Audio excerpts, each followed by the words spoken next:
Odisea.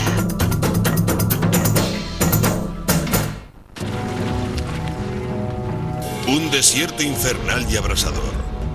Un planeta fundido hostil a la vida.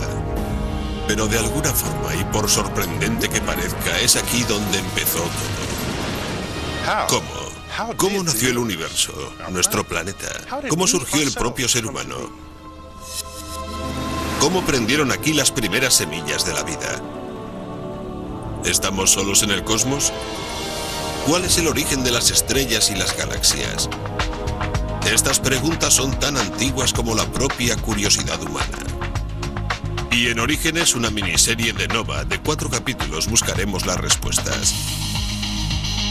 Esta búsqueda presenta sorpresas y giros inesperados. Imagínese a los meteoros trayendo los océanos de la Tierra desde el espacio exterior. Descenderemos hasta el interior de un mundo subterráneo tóxico donde extrañas criaturas nos ofrecerán pistas sobre el origen de la vida.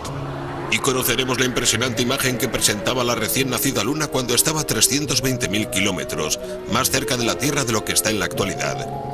Esta búsqueda cósmica nos hará viajar en el tiempo.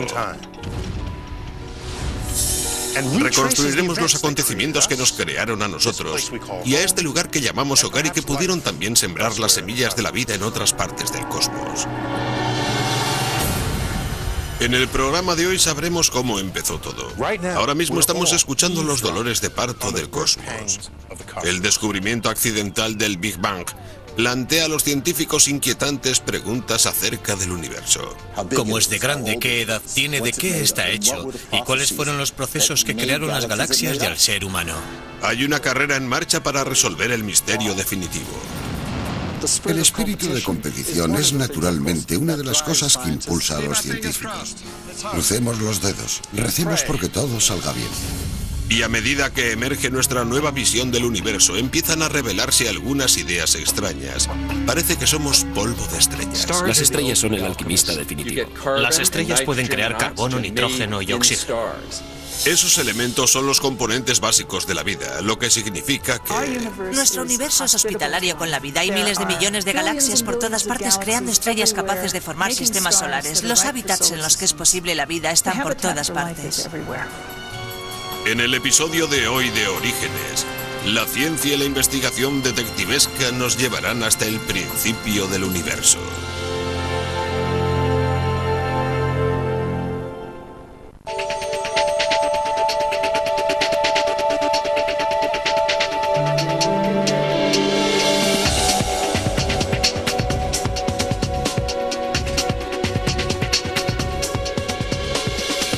El incesante baile de nuestro universo constituye una visión sobrecogedora. Noche tras noche las estrellas desfilan por el cielo en marcha cerrada. Las galaxias giran. Vastas ciudades de estrellas se unen para crear formas asombrosamente elegantes. Hasta hace poco no podíamos imaginarnos que seríamos capaces de responder a las preguntas más básicas acerca del cosmos. ¿Ha estado siempre ahí el universo? ¿Tuvo un inicio? La primera vez que me enfrenté a esos grandes misterios yo era un niño de 9 años. Vinimos aquí a conocer el planetario Hayden. En aquel entonces esto era muy distinto, pero aquel primer viaje me cambió la vida. Fue más o menos entonces cuando decidí ser astrofísico, aunque entonces apenas era capaz de pronunciar esa palabra. Ahora que soy adulto he vuelto al planetario Hayden para ser su director. Y durante ese tiempo nuestro conocimiento del universo se ha ido transformando una y otra vez. Los astrónomos creían que nuestro cosmos había existido siempre, que era eterno e inmutable. En su última versión, la idea tenía incluso nombre: la teoría de creación continua. Pero aquello no era más que una suposición, y como ha ocurrido muchas otras veces en la ciencia, la casualidad quiso que se demostrara que era falsa.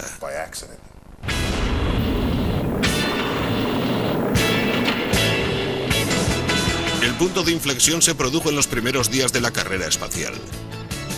En 1962 los astronautas eran héroes y durante algún tiempo Estados Unidos vivió una auténtica locura espacial.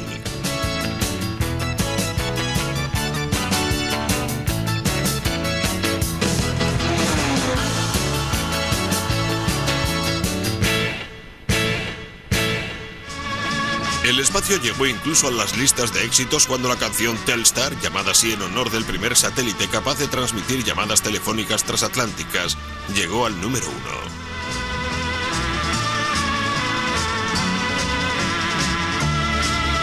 1. El verdadero satélite Telstar fue construido por la compañía telefónica AT&T.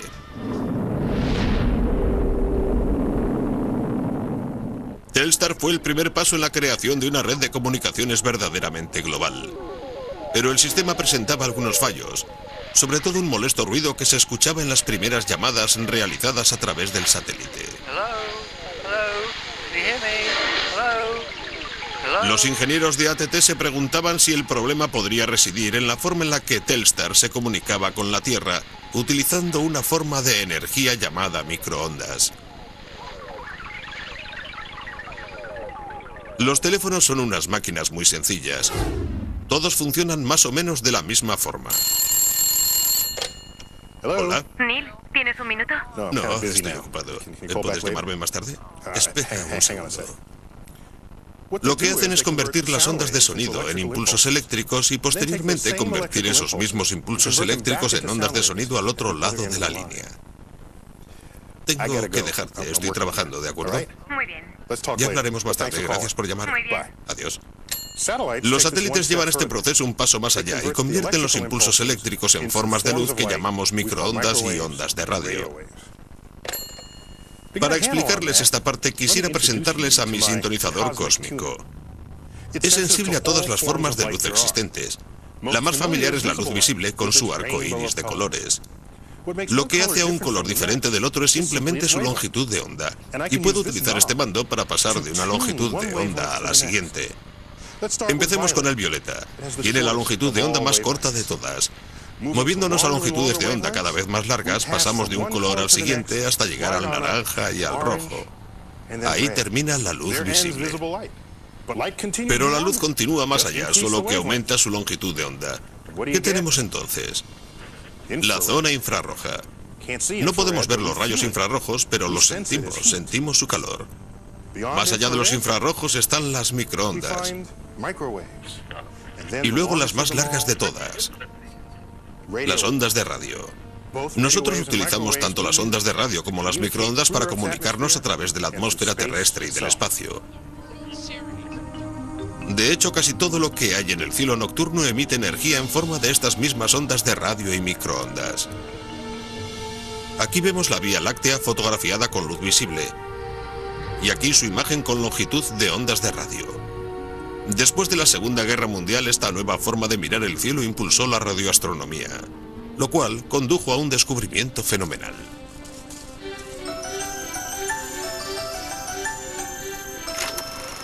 Robert Wilson y Arno Penzias eran expertos en el nuevo campo de las microondas y la radioastronomía, y en 1964 el laboratorio Bell de AT&T les pidió que intentaran descubrir el origen de aquel irritante ruido que se oía en sus comunicaciones vía satélite. Para llevar a buen término su investigación contaban con esta antena gigante capaz de recibir señales del Telstar. Para probar el instrumento, lo apuntaron contra una zona vacía del cielo. Al apuntar a la nada, ellos esperaban encontrar nada. Pero sorprendentemente, captaron una débil señal de microonda que parecía provenir del espacio vacío.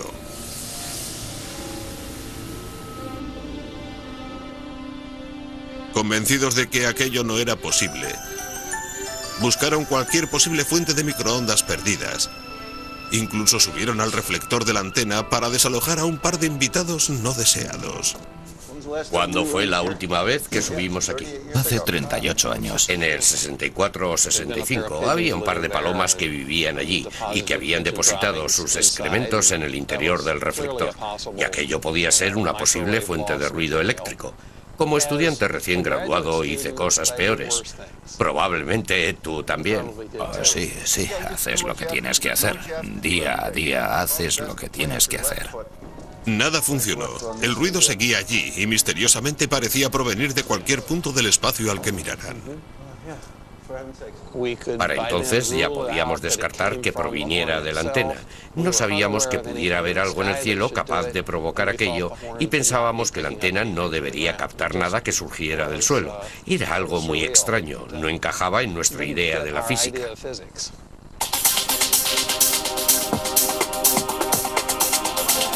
Pero el ruido de microondas que tanto intrigaba a Penzias y Wilson sí encajaba con una idea radical que estaba siendo explorada por un grupo de físicos a apenas 60 kilómetros de distancia en Princeton, Nueva Jersey.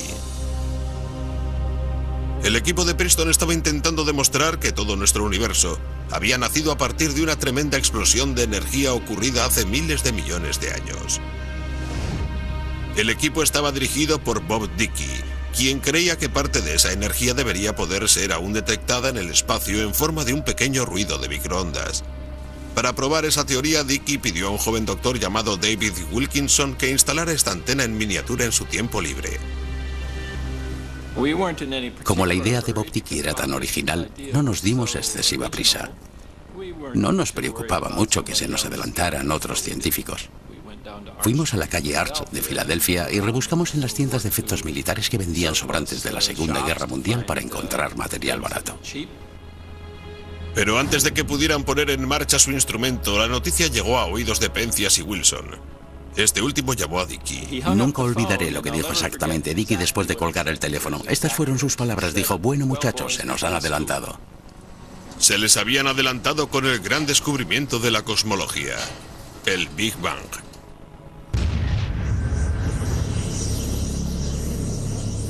Durante la gran explosión, todo nuestro universo, toda la materia, toda la energía que podría llegar a existir se creó en un instante. Un destello de luz llenó el cosmos. Y mientras el universo se expandía, esa luz iba adquiriendo cada vez mayores longitudes de onda, pasando del rango visible a la zona infrarroja. Hasta que ahora el destello de luz se convierte en un débil resplandor de microondas que llena todo el cielo. El resplandor que Robert Wilson y Arno Penzias detectaron con esta antena.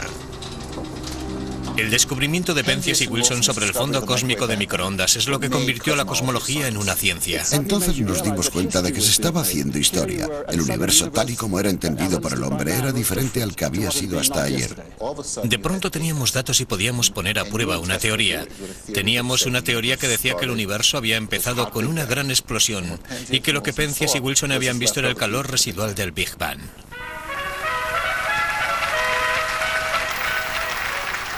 Su descubrimiento casual fue tan importante que Penzias y Wilson ganaron el premio Nobel. Tengo un recuerdo borroso de la ceremonia de entrega del premio en Estocolmo. Nunca he podido superar la sensación de no estar preparado, de que otras personas son más inteligentes y más sabias que yo.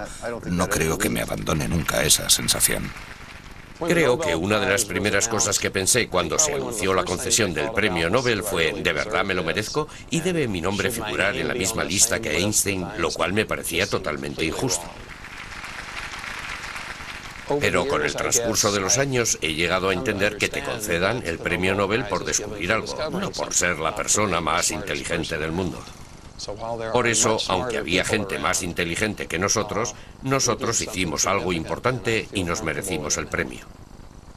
Ahora que sabemos lo que tenemos que mirar, no es tan difícil detectar el Big Bang. Tomemos, por ejemplo, un aparato de televisión de los antiguos, antes del cable. Todo lo que tenemos que hacer es cambiar de canal hasta situarnos entre dos canales.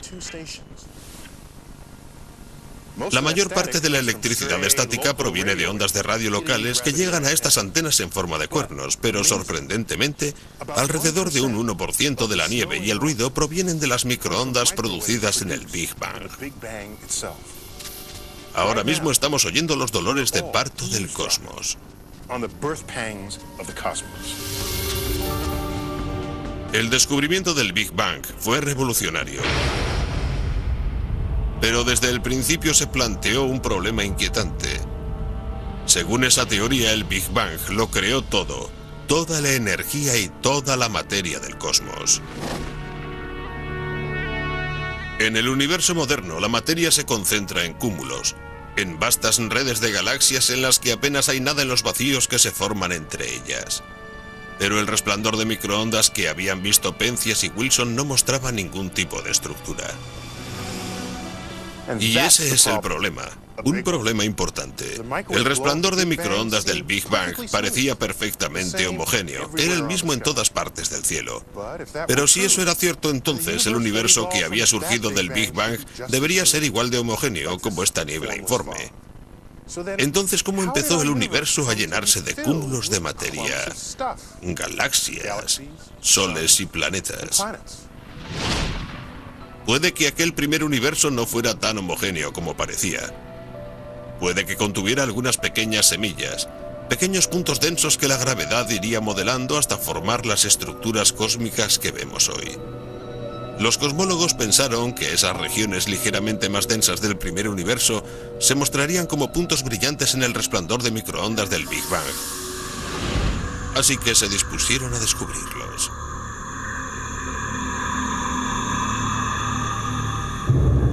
Buscaron y buscaron durante 30 años y no encontraron nada. Cuanto más nos esforzábamos en buscar, más misterioso nos parecía el universo, porque todo lo que veíamos era una hoja de papel en blanco en la que no había nada escrito. Elegíamos una parte entre 1000 o una entre 10.000 y era una hoja en blanco. Al llegar a aquel punto, mis colegas del Instituto de Tecnología de California empezaron a decirme que yo estaba demostrando que no estábamos aquí. Ni cúmulos, ni galaxias, ni nosotros. Eso era todo lo que las observaciones del resplandor de microondas parecían mostrar. O no entendíamos el Big Bang o sus secretos permanecían ocultos en el resplandor de microondas del universo recién nacido. Finalmente los astrónomos quisieron solucionar el asunto de una vez por todas. Este satélite llamado COBE vuela por encima de la atmósfera terrestre y fue diseñado para encontrar los reveladores puntos brillantes incluidos en el aparentemente homogéneo resplandor de microondas, si es que existían. Los miembros del equipo COBE siempre nos planteábamos la misma pregunta. ¿Conseguiríamos detectar esta no uniformidad? Pensábamos que teóricamente debería estar allí. Durante 30 años la gente también lo había pensado. Hizo algunas comprobaciones y no encontró nada, así que no sabíamos si lo veríamos. No era una tarea fácil.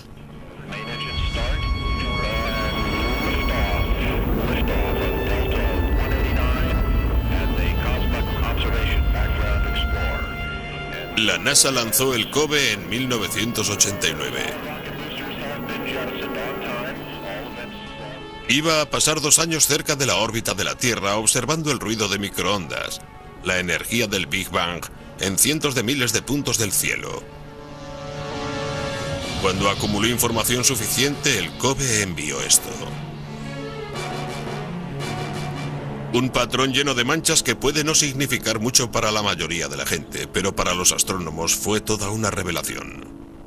Lo que no hicimos, como dijo alguien, fue ver el rostro de Dios en la imagen del COBE. Lo que vimos fue el espectacular rostro del comienzo del universo, que era justo lo que queríamos ver.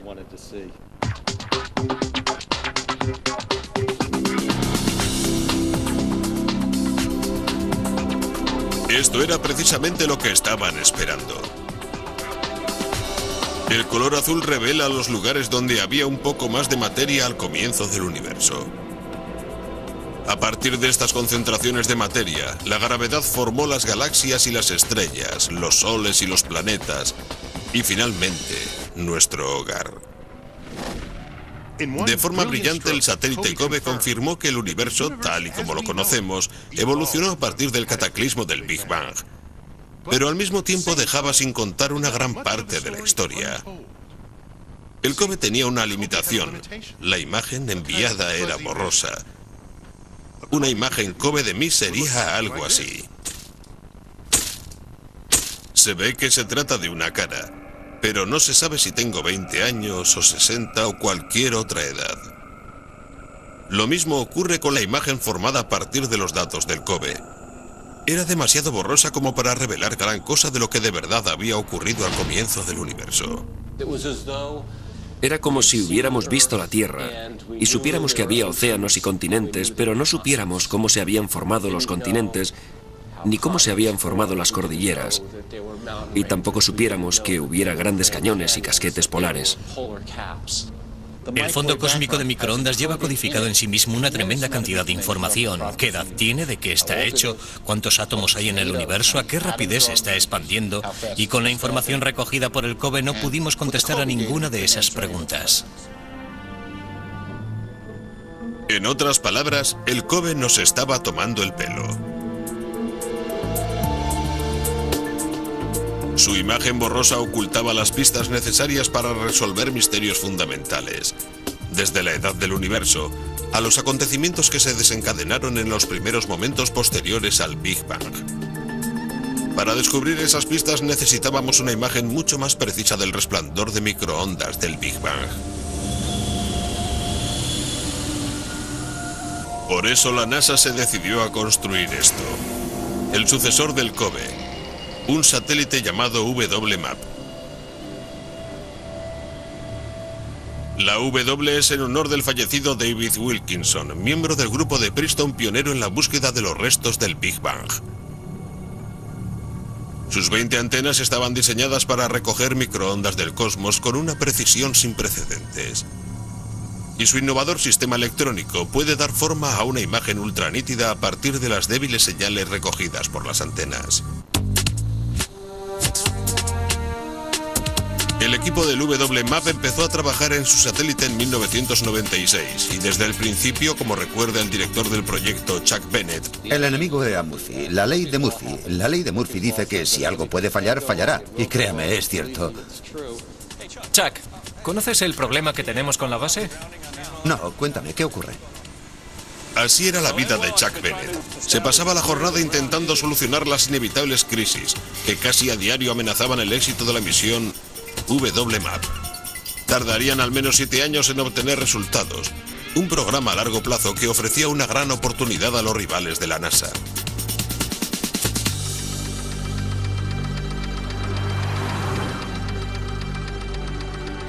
Observadores ambiciosos como Tony Redhead se plantearon intentar adelantarse a la NASA y ser ellos quienes hicieran los descubrimientos importantes.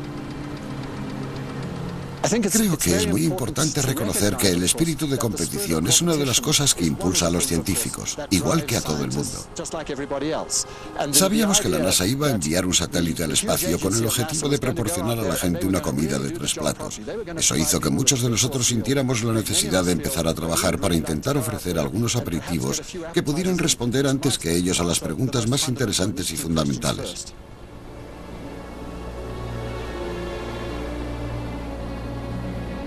Cuando empezó a trabajar en 1999, Tony sabía que no podía competir con los formidables recursos de la agencia espacial. Así que fijó su atención en una pieza del rompecabezas. Decidió realizar unas observaciones extraordinariamente detalladas de unos pocos y pequeños fragmentos del cielo, con la esperanza de capturar las imágenes más nítidas hasta el momento del resplandor de microondas del Big Bang. De tener éxito sería el primero en mejorar la imagen borrosa del COBE y en identificar las pequeñas semillas de materia que acabaron formando el universo en el que vivimos. Para realizar ese descubrimiento, Tony y su equipo construyeron un instrumento llamado generador de imágenes de fondo del universo. Lo que parece una batería de latas de hojalata gigantes son 13 antenas de microondas independientes colocadas sobre una montura común. Este instrumento tiene el diseño perfecto para producir las imágenes excepcionalmente nítidas que busca Tony. Pero es necesario pagar un precio para conseguir tanta precisión. Para realizar observaciones del fondo cósmico de microondas tienes que situarte por encima de la mayor parte del vapor de agua de la atmósfera. Así que tienes que ir al espacio, lo cual resulta muy caro. O tienes que ir al Polo Sur, o venir a un sitio como este, en los Andes, situado a gran altura. En otras palabras, tienes que subir muy alto si quieres competir con los tíos que están en el espacio. Pero para trabajar a tanta altura, más de 5.000 metros, el equipo necesita bombonas de oxígeno y soportar unas condiciones climáticas extremas de frío y viento. Poco antes de lo que iba a ser una observación de rutina, una feroz tormenta de nieve de 3 días de duración inutilizó el motor de un telescopio clave. Cuando intentaste ponerlo en marcha, se negó a moverse. El instrumento no puede observar el cielo con la precisión deseada por Tony. Esto ha fallado. Si el telescopio no se mueve, Tony no puede observar el cielo.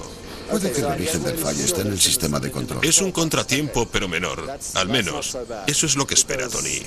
Ahí es donde va a residir el problema. Naturalmente es un contratiempo extraordinariamente molesto porque hemos hecho lo indecible para asegurarnos que no perdemos ni un segundo de tiempo de observación. No podemos permitirnos permanecer unos días inactivos, y si no podemos trabajar durante 6 semanas, el problema será importante. 2,8, 2,8. 2,8. Y quizás si elegimos otra. Aislado en la cima de su montaña, Tony, Ricardo y Eduardo intentan sin ningún apoyo arreglar el motor estropeado.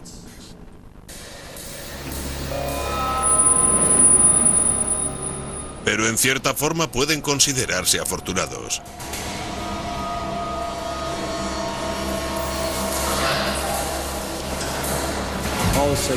El equipo del WMAP no puede permitirse el lujo de poder arreglar algo que se rompa después de que su satélite es lanzado al espacio. Una vez que lanzas el satélite no puedes apretar un tornillo en el último momento, ni utilizar un ajuste de última hora o sustituir un componente roto. Tiene que estar todo bien. Y una de las claves para asegurarte de que todo está bien es hacer pruebas y más pruebas. Esto ya está listo. Muy bien. No nos hemos dejado ninguna herramienta, ¿no? El último obstáculo que debe superar el WMAP es esta gigantesca cámara de vacío, construida para replicar el frío y la falta de aire del espacio. El satélite da vueltas una y otra vez hasta que queda claro que no tiene ningún fallo que pueda poner en peligro la misión.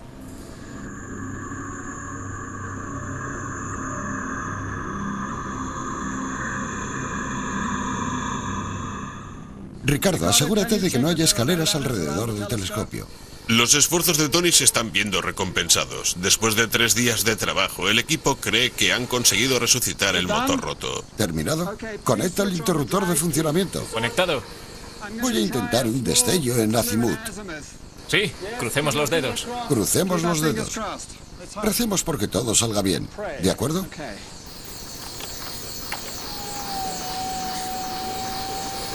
Es increíble que se esté moviendo. ¡Se mueve! Es fantástico. Es genial. Hemos superado una crisis importante que ha durado 3 días. Estos hombres han hecho un gran trabajo. Muy bien, buen trabajo. Con su telescopio otra vez en funcionamiento, Tony puede volver a su concienzuda tarea de recoger microondas cósmicas. Es un trabajo lento.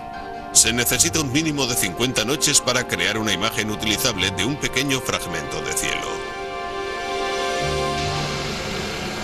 Finalmente, tras 5 años de trabajo, el satélite WMAP supera su última prueba.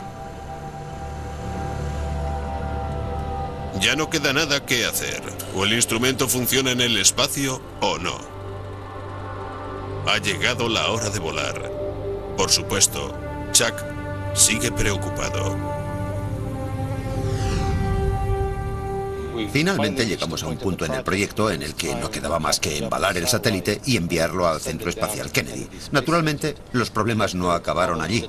Tuvimos que volver a montar algunas cosas y en el proceso nos encontramos con algunos problemas. Igniters armed, green board, 5, 4, 3, 2, 1. Main engine start and liftoff of the Delta II rocket with the MAP spacecraft. Al final el despegue se produjo en los primeros segundos del primer día de nuestra ventana de lanzamiento. Fue un lanzamiento perfecto. Todo salió a pedir de boca. Smooth flight being reported. Solid motors are now at maximum thrust. En el momento del lanzamiento tienes el corazón en la boca. Has dedicado tu vida a ese satélite. Comes con él, bebes con él, respiras con él. Te despiertas por la noche pensando en algo que puede que no hayas hecho bien, pero despegó y llegó al espacio. Fue increíble.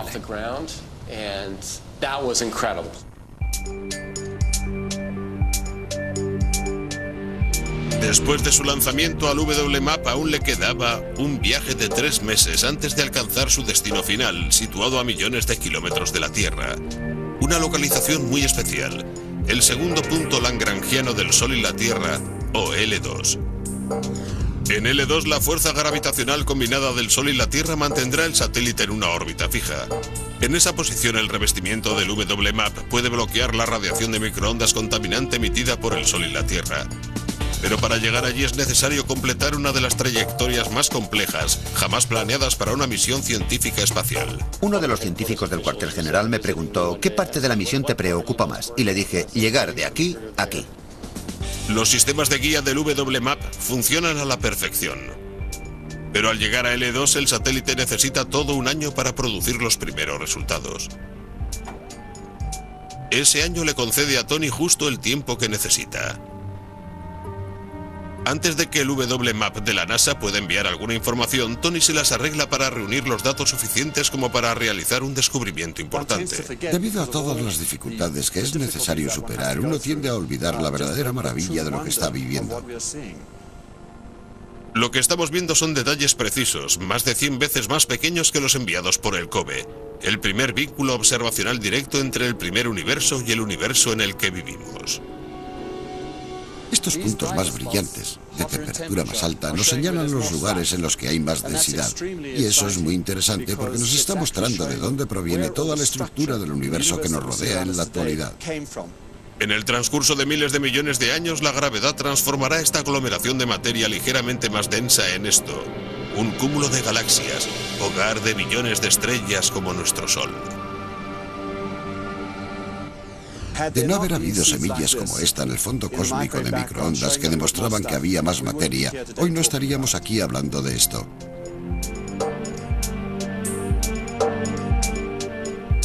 Es una época maravillosa para la ciencia, de hecho la mejor, porque tenemos la satisfacción de haber confirmado ciertas predicciones gracias a estas observaciones y descubrimientos. Estamos al borde de una revolución de proporciones inimaginables.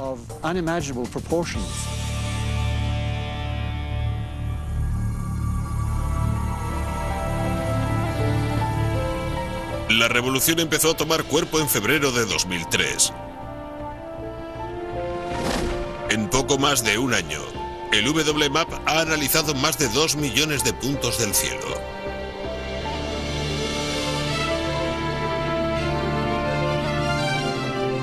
Finalmente, casi 4 décadas después de que fuera detectado por primera vez el del débil resplandor del Big Bang, el satélite envía una imagen extraordinariamente detallada de los picos y valles que señalan los lugares en los que se encuentra la materia en nuestro universo recién nacido.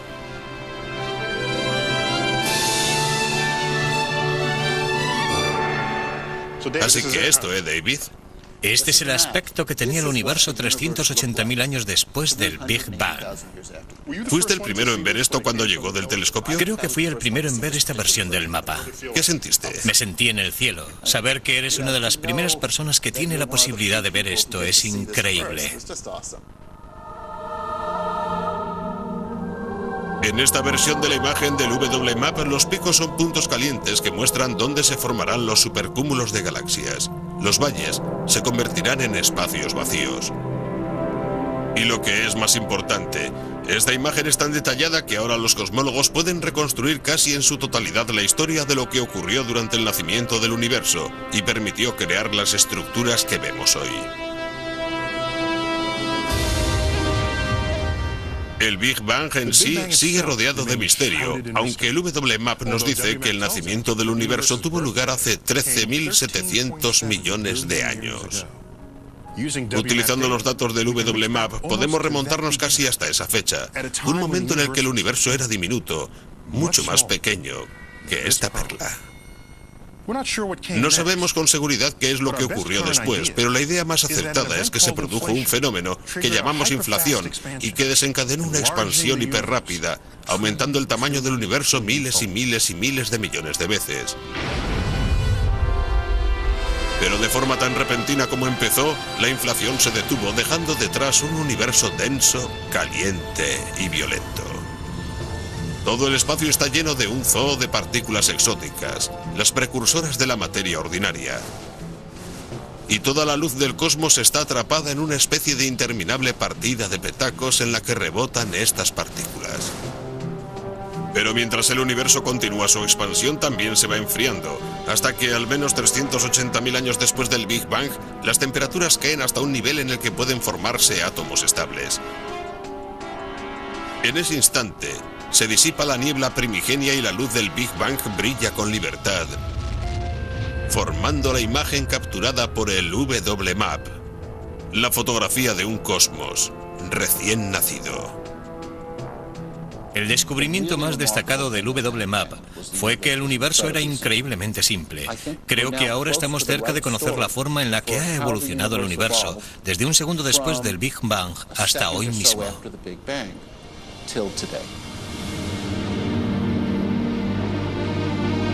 Pero no corramos tanto. No hay señales de vida en esta imagen. El universo del WMAP contiene únicamente los átomos más sencillos, principalmente hidrógeno, simplemente un único protón y un electrón junto con un poco de helio. Y la composición química de los seres vivos requiere una composición más compleja: carbono, oxígeno, hierro y todo lo demás. Pero si esos elementos no existían en el primer universo, ¿de dónde salieron? Recientes simulaciones por superordenador muestran al universo recién nacido lleno de enormes y densas nubes de hidrógeno.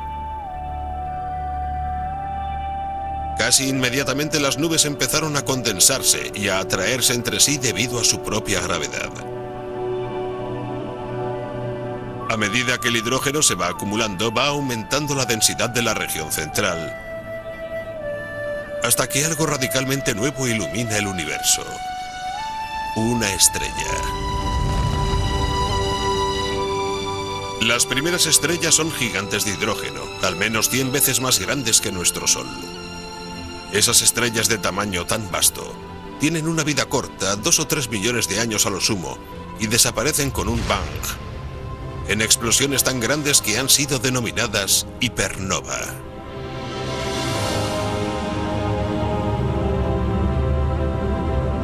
Y es con estos cataclismos con los que el universo empieza a acumular los elementos que harán posible la vida.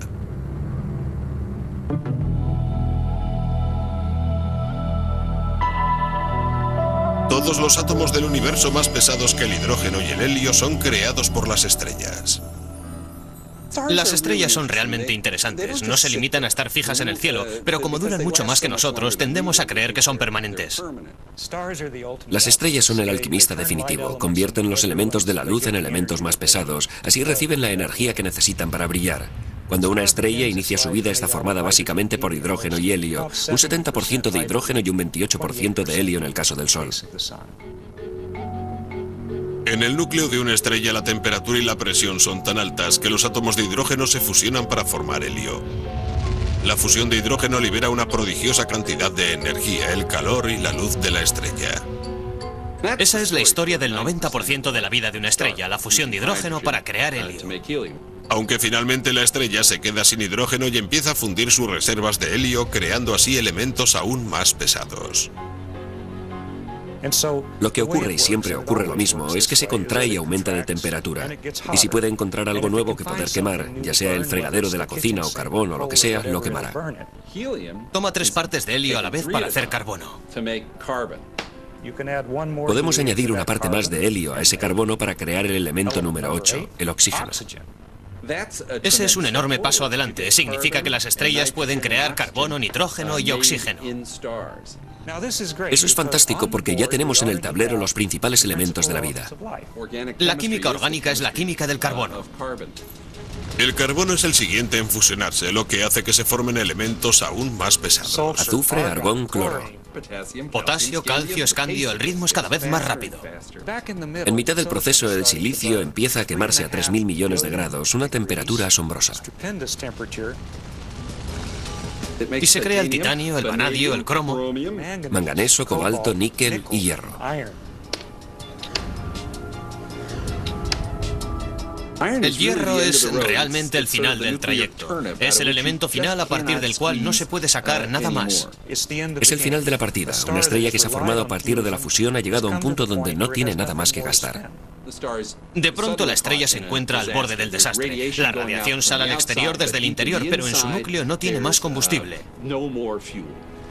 El hierro no puede alimentar el horno estelar. Por eso cuando una estrella acumula demasiado hierro, se muere. El núcleo se desploma y rebota. Y empieza a moverse hacia el exterior, primero lentamente, pero cada vez más rápido. Y eso envía una ola muy brusca a través de la estrella. Y ahora lo que se estaba cayendo sale al exterior. Todo está estallando. Ya tenemos una supernova. Una explosión supernova puede ser tan brillante como 4.000 millones de estrellas similares al Sol. Una explosión formidable. Una energía tan extraordinaria supera la barrera del hierro, mezclando átomos de hierro con el resto de elementos de la tabla periódica. Empezando por abajo tenemos cobre, Zinc, galio, germanio, arsénico, circonio, niobio, molibdeno, tecnecio, estroncio, rodio. ¡Ya está! Son bastantes elementos. Solo somos polvo de estrellas. El carbono de nuestro cuerpo, el hierro de nuestra sangre, el calcio de nuestros huesos. Hasta el último átomo se formó en una estrella. Pero no es tan sencillo.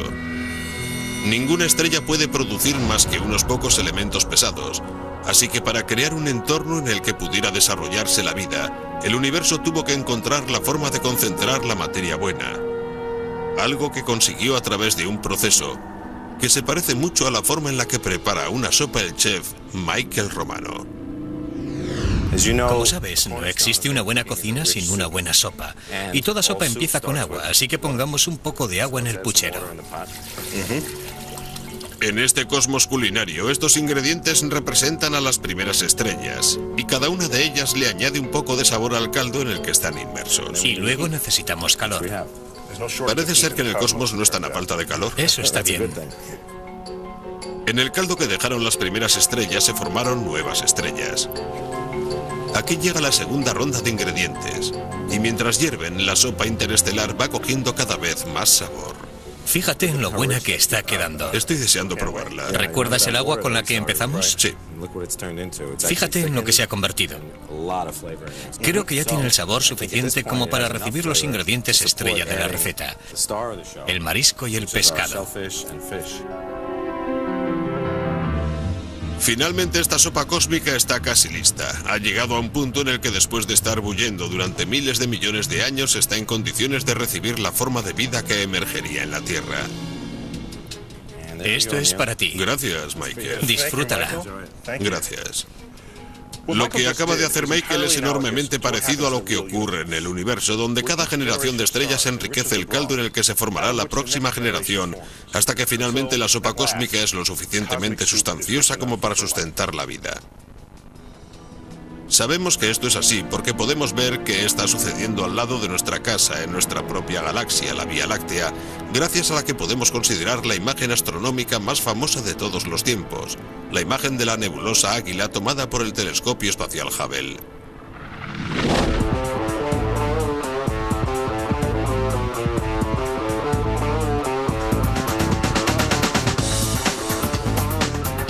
Da la impresión de que esta imagen está en todas partes, pero lo cierto es que sí está en todas partes. No todo el mundo consigue que algo hecho por él aparezca en sellos de correos o impreso en la camiseta de un estudiante que pasea por el campus. Cada vez que mi mujer ve esta imagen por ahí, me da un codazo y me dice: y ahora explícame, otra vez, ¿por qué no recibimos derechos de autor por esta fotografía? Esa imagen de la nebulosa Águila ha sido denominada los pilares de la creación. Se ha convertido en un icono moderno.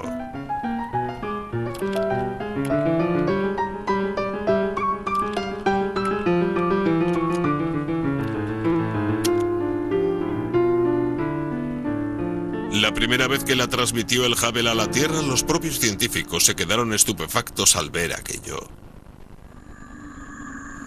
No estábamos preparados para lo que vimos cuando recompusimos las imágenes de la nebulosa Águila. No estábamos preparados para la belleza de lo que habíamos ensamblado. No estábamos preparados para la ciencia que emergía de aquella imagen. De vez en cuando tienes un golpe de suerte. Lo que la imagen revelaba eran los lugares de nuestra Vía Láctea en los que estaban formándose nuevas estrellas. ¿Ves estos pequeños nódulos de aquí? Cada uno de ellos es lo suficientemente grande como para tragarse varias veces nuestro sistema solar. Incrustado en al menos algunos de esos nódulos podemos ver que hay estrellas jóvenes, estrellas que se convertirán en estrellas como nuestro Sol, alrededor de las cuales se formarán sistemas solares, quizás como el nuestro. Es posible que dentro de 4.000 millones y medio de años, una civilización de un planeta que esté en la órbita de esa estrella mire al cielo y se pregunte de dónde provienen. No voy a decir que vaya a ocurrir, pero ciertamente es posible. Es posible porque las condiciones de la nebulosa Águila se aproximan a las que tenemos aquí, el único lugar del universo en el que sabemos que existe la vida, nuestro sistema solar. La nebulosa Águila contiene casi la misma mezcla de elementos pesados que contiene nuestro Sol: carbono, nitrógeno y todos los demás. Pero la gran pregunta es si la vida, o al menos las condiciones que puedan permitir la existencia de vida, está repartida por todo el cosmos. ¿Vivimos en un universo que favorece la vida? ¿O son las 100.000 millones de galaxias que existen desiertos vacíos e inhóspitos?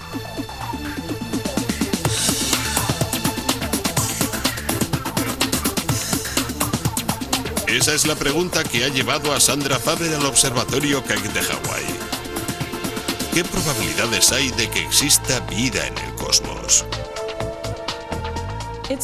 Es importante saber que astronómicamente las semillas de vida en la Tierra fueron sembradas hace 4.000 millones y medio de años, cuando se formaron el Sol y el Sistema Solar. Eso ocurrió hace mucho tiempo. Pero ahora podemos preguntarnos, ¿pudieron ser sembradas las semillas de la vida en otras galaxias en aquel momento? ¿O quizás incluso en una fecha más temprana? Sandy utiliza el telescopio Keck como una especie de máquina del tiempo con la que mirar en el pasado.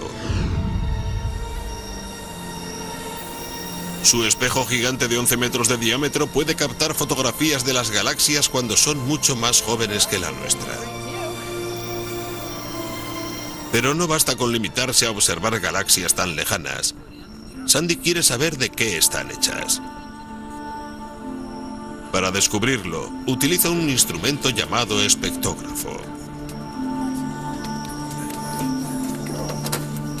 El espectrógrafo de Sandy, llamado Deimos, es uno de los más potentes del mundo. Recoge la luz de hasta 150 galaxias al mismo tiempo, cada una de ellas aislada en un único agujero en una lámina de metal llamada pantalla de hendiduras. Ahí Deimos descompone la luz en un espectro visible, el arco iris de colores, desde el violeta al rojo. Si hacemos un zoom sobre el espectro de una galaxia, veremos un bosque de líneas brillantes y oscuras, patrones que revelan la presencia de elementos muy concretos. Empleando el espectro como herramienta, podemos saber qué elementos existen en esa galaxia. Oxígeno, carbono, hierro, y podemos saber si la galaxia es rica en esos elementos. ¿Está el caldo casi en su punto o sigue estando demasiado diluido como para formar planetas? Eso es lo que hará hoy Sandy, medir las cantidades de elementos pesados para determinar la capacidad de albergar vida de cada galaxia. Sandy y su equipo tienen planeado examinar 65.000 galaxias en total para crear un enorme censo llamado el sondeo Deep.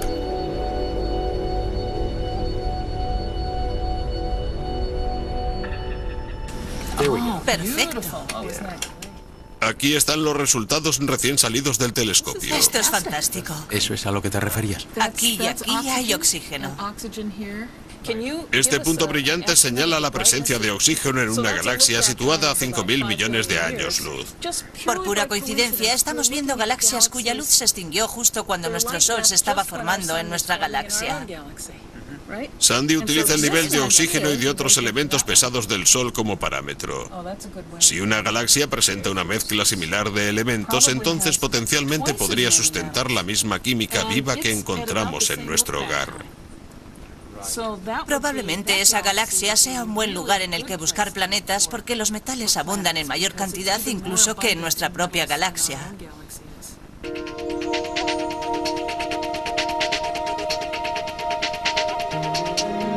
2 años después del inicio de un programa de observación de 10 años, el equipo encargado de realizar el sondeo DEEP ya ha detectado miles de galaxias lejanas en las que abundan los elementos de la vida, lo cual nos lleva a una conclusión sorprendente. Nuestro universo es hospitalario para la vida. Hay miles de millones de galaxias en todas direcciones, mezclando elementos, creando estrellas que están maduras para formar sistemas solares. El hábitat para la vida está en todas partes.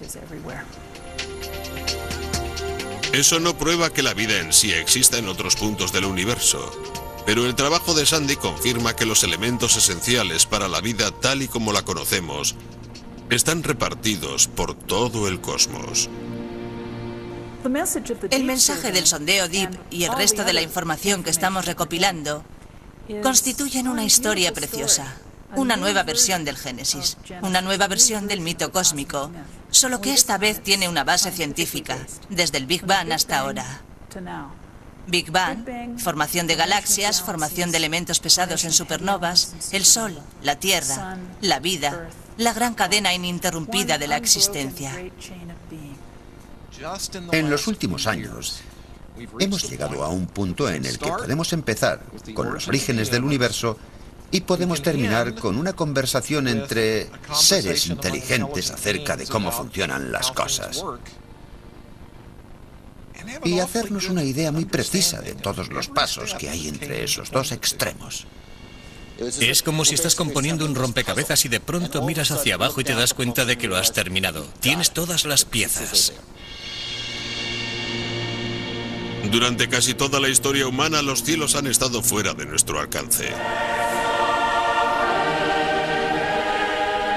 Para nuestros antepasados era el lugar en el que vivían los dioses, o simplemente un lugar enorme e intocable de belleza sin vida.